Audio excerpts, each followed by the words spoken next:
అందుకే ఈ చేనేత పరిశ్రమకి చేయూతనిచ్చే బాధ్యత ఈ ప్రభుత్వాన్ని చెప్పి మరొక్కసారి మీ అందరికీ హామీ ఇస్తున్నా.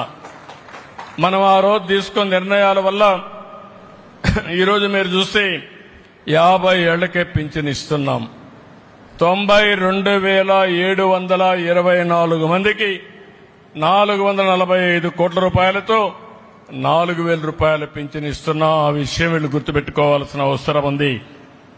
ఇంకో పక్కన చేనేత పరిశ్రమ 64 క్లస్టర్స్ ఉన్నాయి.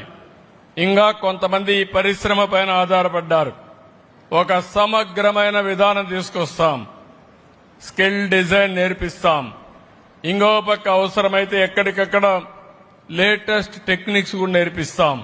ఇవన్నీ నేర్పించి వాళ్ళ సమస్యలు పరిష్కారం చేసి వాళ్ళ ఆదాయాన్ని పెంచే మార్గాన్ని ఏం చేయగలుగుతామో అవి తీసుకురావడానికి ఒక సమగ్ర విధానం తీసుకొస్తామని చెప్పి కూడా నేను మీకు తెలియజేస్తున్నా. చేనేత కార్మికుల యొక్క ఆరోగ్యం కోసం ఆరోగ్య బీమా పథకానికి శ్రీకారం చుడతాం. దానికి 10 కోట్లు అవసరమన్నారు.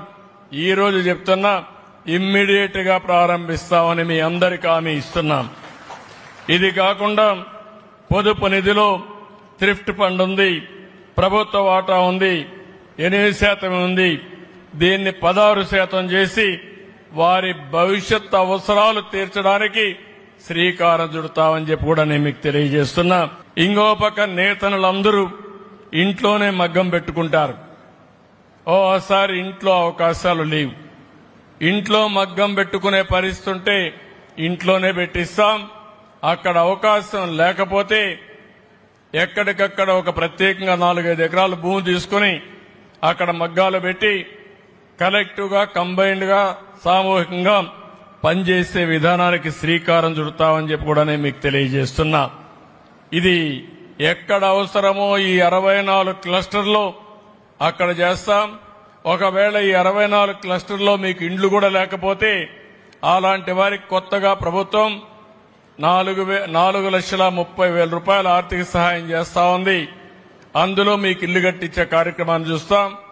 అవసరమైతే చేనేత కార్మికులకి ఇంకొక 50,000 రూపాయలు అదనంగా కావాలంటే ఇచ్చి ప్రత్యేకంగా మగ్గాలు ఏర్పాటు చేసే బాధ్యత ఈ ప్రభుత్వం తీసుకుంటామని చెప్పి కూడా నేను మీకు తెలియజేస్తున్నా.